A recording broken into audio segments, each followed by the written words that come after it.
बच्चों, good morning. आज हम आपकी वर्कशीट नंबर 1 मैथ की, जो आज से ही आना शुरू हुई है 10th क्लास की, वो करने जा रहे हैं। तो पहला आपका टॉपिक आया है रियल नंबर्स, और ये आपका चैप्टर भी पहला ही है मैथ का, रियल नंबर्स। तो पहला क्या लिखा हुआ है आप देख सकते हैं, को प्राइम नंबर, जिसको हम बोलते हैं, एक होता है प्राइम नंबर, ठीक है, एक होता है प्राइम नंबर जो शुरू किससे होता है 2, 3, 5, 7, 9 नहीं आता इसमें, 9 इसमें नहीं काउंट किया जाता है क्योंकि ये 3 से भी डिवाइड होता है और 9 से भी। तो इसके बाद 7 के बाद सीधा क्या आता है 11, 13, ऐसे चलता रहता है। ये होते हैं प्राइम नंबर। को प्राइम नंबर जो इसके अलावा बचते हैं वो सब क्या होते हैं, को प्राइम नंबर नहीं। ये हम गलत डेफिनेशन दे देते हैं कभी कभार। को प्राइम नंबर वो प्राइम नंबर होते हैं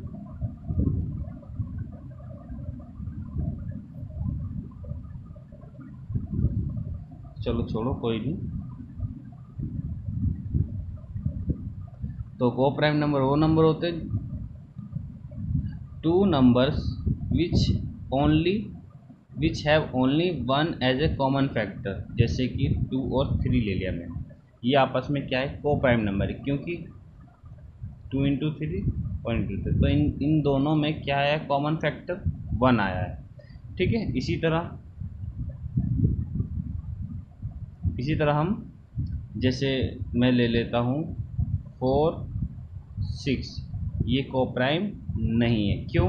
क्योंकि 2 इंटू 2 इसके फैक्टर होंगे 4 के, और 6 के क्या होंगे 2 इंटू 3। तो इसमें देखो क्या है, 2 कॉमन फैक्टर है, लेकिन आना कितना चाहिए को प्राइम में, केवल ओनली 1। तो इस तरह वो नंबर जिनका कॉमन फैक्टर केवल क्या आएगा 1, जैसे मैं लिख देता हूँ कुछ example, 2, 3, 3 and 4, 4 and 5, 4 and 7 something. ये जितने भी नंबर में पेयर बना रहा हूँ ये सब अपने आप में क्या है, को प्राइम नंबर है, ठीक है। ये समझ में आ गया। अब आगे चलते हैं, क्या कहता है। अब लिखा है इरेशनल नंबर। आपने रेशनल नंबर पढ़ा था 9th क्लास में, अब पढ़ते हैं irrational number. A number that is not rational is irrational. वो नंबर या एक वे नंबर जो रेशनल नहीं है उसी को क्या बोलते हैं, irrational. It means first, an irrational number can not be represented in the form p upon q। मतलब इरेशनल नंबर जो होता है वो किसके रिप्रेजेंट नहीं हो सकता, एक p अपॉन क्यू की फॉर्म में नहीं हो सकता। जो किसकी डेफिनेशन है, रैशनल नंबर की है। रैशनल नंबर जो होता है वो p अपॉन क्यू की फॉर्म में होता है, और p and q are integers भी होते हैं, और q is not equal to 0 होता है, ठीक है। तो जैसे एग्जाम्पल कुछ दे रखे हैं, क्या क्या दे रखे हैं, √2, √3, √5 एंड आर इरेशनल नंबर। ये सब के सब क्या है, इरेशनल नंबर है। और कुछ आप दे सकते हो जैसे √7, √9 हो सकता है, यस, इरेशनल नंबर ये नहीं, क्योंकि इसमें से 3 बाहर आ गया, और 3/1 p अपॉन क्यू की फॉर्म में है। तो ऐसे आपको ध्यान से मतलब देखना है कि कौन सा नंबर मतलब रूट से बाहर आ सकता है और कौन सा नहीं, तभी आप बता सकते हो कौन सा इरेशनल है कौन सा रेशनल है। लेकिन एक मोस्ट इम्पोर्टेंट पूछा जाता है जो एग्ज़ाम में, वो होता है आपका पाई। जो बच्चा सोचता है इसको हम 22/7 लिख सकते हैं, ठीक है। तो आपको ध्यान रखना है, आप इसकी पाई की वैल्यू ये नहीं मान सकते। पाई एक अपने आप में क्या होता है, एक इरेशनल नंबर होता है। जब तक वो आपको बोलेगा नहीं कि पाई इक्वल टू 22/7, तब तक आप इसकी वैल्यू ये नहीं मानते। एक आपको इसको ट्रीटमेंट कैसे करना होता है, इरेशनल नंबर की तरह करना होता है, ठीक है। तो आपको ये समझ में आ गया होगा। तो नेक्स्ट चलते हैं। नेक्स्ट क्या कहता है,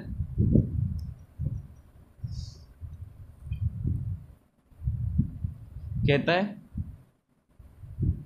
एलसीएम और एचसीएफ। अब जैसे मैं बताऊं आपको, इसकी फुल फॉर्म होती है हाईएस्ट कॉमन फैक्टर। तो एलसीएम की फुल फॉर्म बाई चांस कभी आपसे पूछ ले तो क्या होता है, हाईएस्ट कॉमन फैक्टर। अब आपको एक या दो या तीन, एक तो नहीं, दो तीन पाँच ऐसे जितनी भी आपको संख्या देते हैं उनमें जो सबसे हाई कॉमन फैक्टर होगा, हाईएस्ट कॉमन फैक्टर जो होगा वो आपका क्या हो जाएगा, एचसीएफ। ठीक है, जैसे अगर मैं एग्जांपल लूँ, जैसे मैं ले लूँ 24 और 12 मैंने ले लिया। अब इसके मैं फैक्टर करता हूँ, क्या होंगे, 2 × 2 × 2 × 3। अब इसके मैं कहता हूँ फैक्टर, तो 2 × 2 × 3।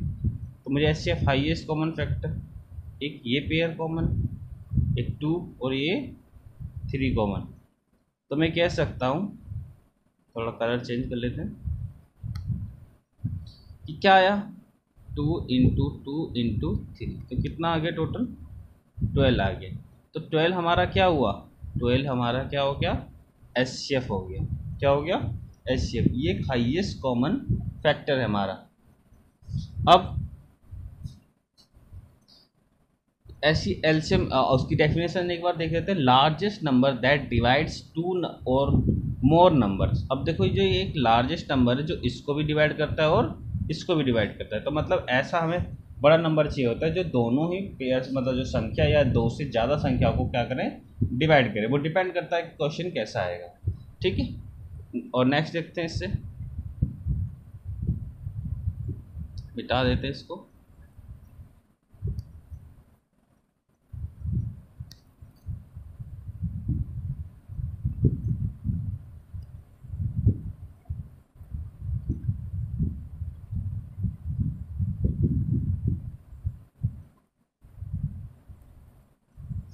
तो नेक्स्ट क्या होता है, लीस्ट कॉमन फैक्टर। एलसीएम की फुल फॉर्म होती है लीस्ट।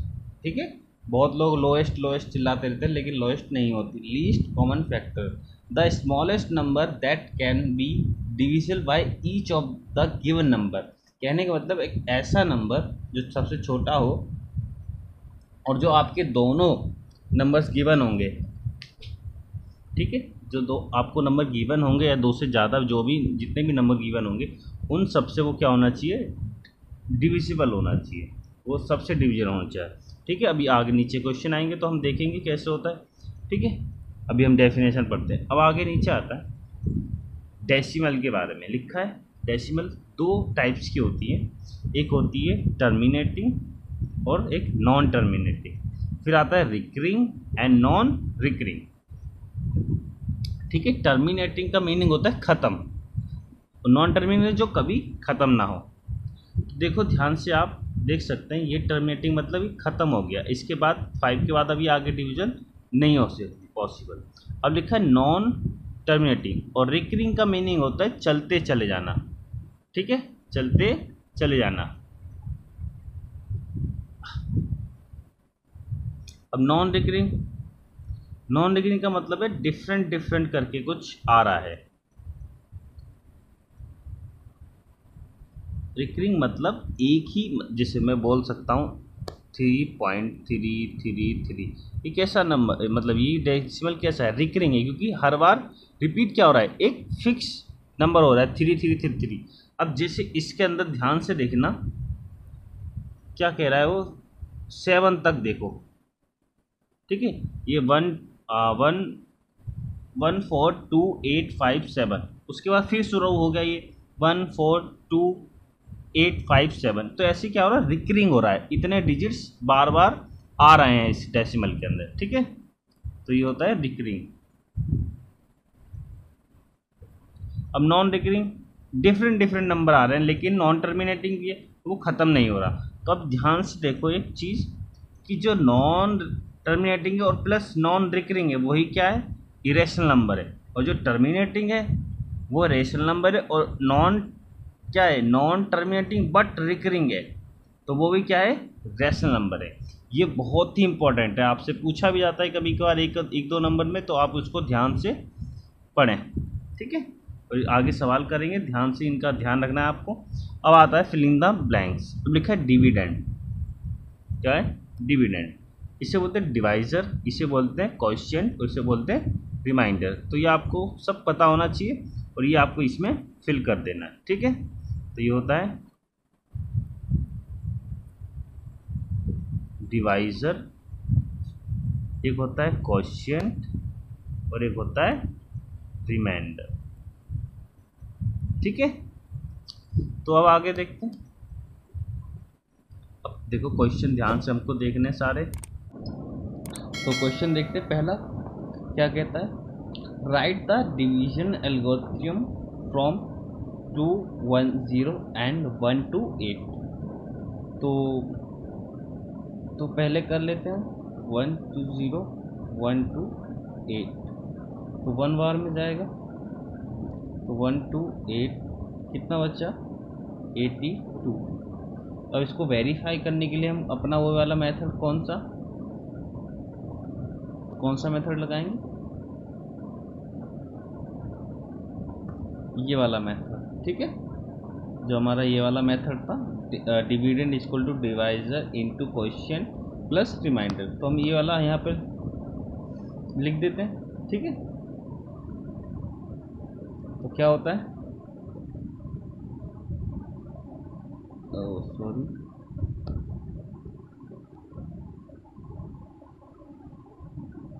डिविडेंड इक्वल टू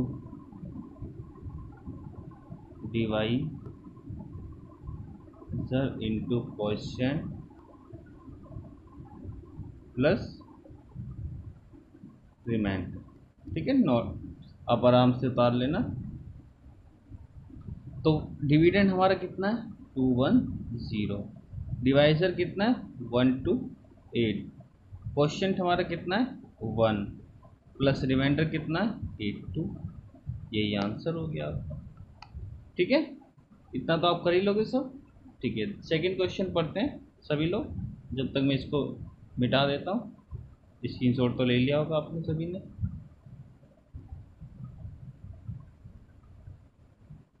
ठीक है। सेकंड क्वेश्चन कहता है फाइंड एचसीएफ एलसीएम ऑफ 1 2 2। तो 1 1 2 1 1 2, ठीक है। और 86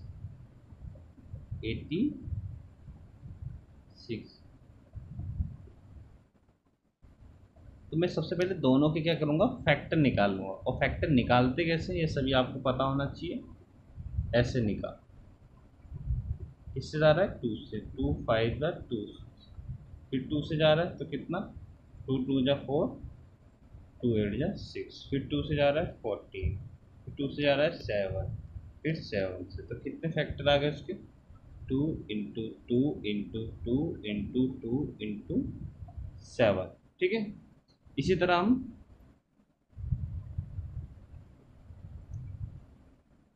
किसके 86 के फैक्टर निकालेंगे।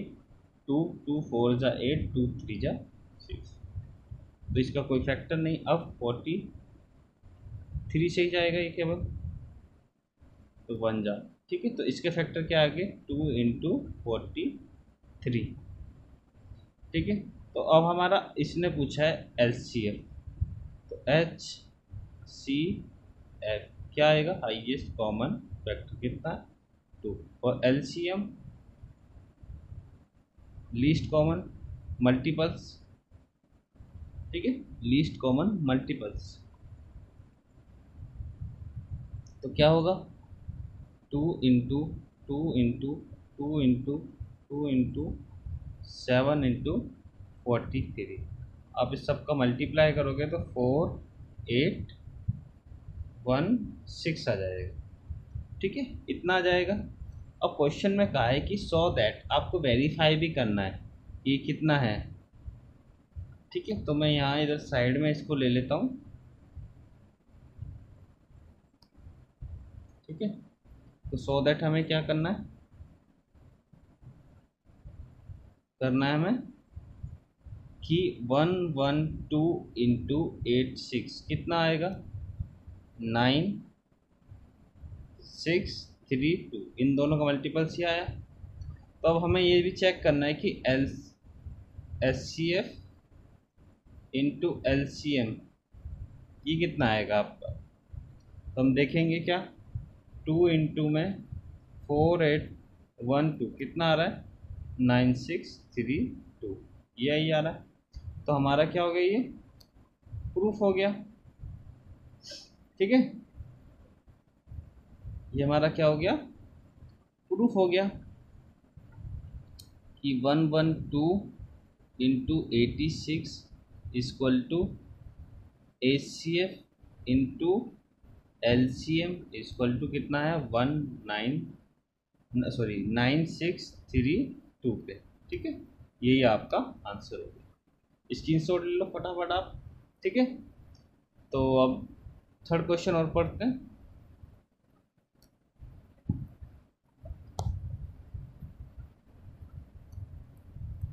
थर्ड क्वेश्चन कहता है what is the type of decimal explanation of following. तो आपको कुछ नहीं करना, पहला देख लो बस, 164/12।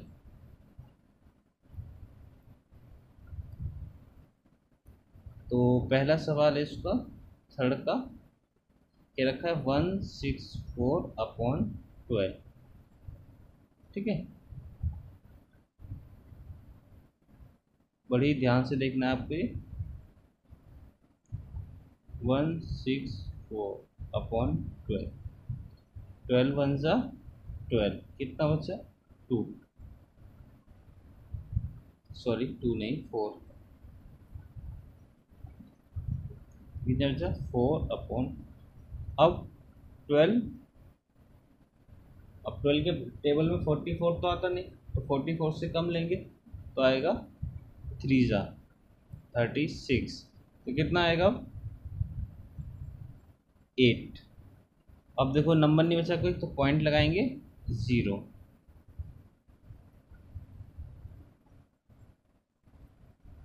ठीक है, तो कितना आएगा पॉइंट के बाद, अब 80 तो आता नहीं, तो 6 बार जाएगा 72, कितना बचा, फिर 8 बचा। अब ऐसे ही चलता रहेगा, ये 6 बार बार आता रहेगा। तो हम बोल सकते हैं ये क्या है, एक तो है नॉन टर्मिनेटिंग और ऊपर से क्या है, रिकरिंग। क्या हो रहा है, रिपीट हो रहा है ना, रिकरिंग। ठीक है, आप ऐसे बता दोगे। नेक्स्ट सवाल देखो,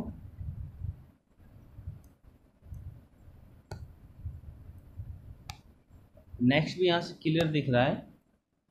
7 से आप डिवाइड करो, 7 वन जा 7, 1 आ गया, फिर एक मतलब कैरिंग जाएगा तो 13 बन जाएगा। 13 को आप डिवाइड करते करते करते करते आप जाओगे तो ये भी non recurring, sorry non terminating and recurring होगा। ऐसी आप थर्ड को देख लेते हैं। ठीक है, 100/15 है। ठीक है, 100/15, 5 2 ज़ा 10 और 5 3 ज़ा 15, तो 20/5 एक तरफ से देखा जाए तो 20/5, सॉरी 3 है, 3 सॉरी 3 है ये। ठीक है, 3 6 ज़ा 18, कितना जाए 2 बचा, फिर पॉइंट लगेगा, फिर 0, 3 6 ज़ा 18, तो आपका हर बार 2 बचता रहेगा और ये 6 6 आता रहेगा। तो इससे क्या प्रूफ हो गया, ये प्रूफ क्या हो गया, हम बोल सकते हैं ये नंबर कैसा है, नॉन टर्मिनेटिंग और रिकरिंग। ठीक है, तो हम यहाँ ये भी बोल सकते हैं कि ये नंबर क्या है, एक रेशनल नंबर है। सबके सब कैसे हैं, ये रेशनल नंबर है, क्योंकि ये सब अपने आप P/Q की फॉर्म में है। ठीक है, और P and Q are integers है और q is not equal to 0, सभी के सभी क्या है, रेशनल नंबर है। ठीक है, अब लास्ट क्वेश्चन बचता है आपका वर्कशीट का। तो लिखा the decimal explanation dash number is non terminating and non recurring. ये तो आपको इसी में ही दे रखा है, non terminating and non recurring कौन सा नंबर होता है आपको बता रखा है, इरेशनल नंबर होता है। क्या होता है, इरेशनल नंबर होता है। ठीक है, तो मैं आशा करता हूँ कि आप सभी को ये वर्कशीट समझ में आई होगी। ठीक है, अगर नहीं आई होगी तो आप मुझे कमेंट बॉक्स में लिख के भेज सकते हैं कि सर आप मुझे ये क्वेश्चन करा दीजिए। ठीक है, तो आज के लिए बस इतना ही। ठीक है, नेक्स्ट वर्कशीट में मिलते हैं जल्द ही।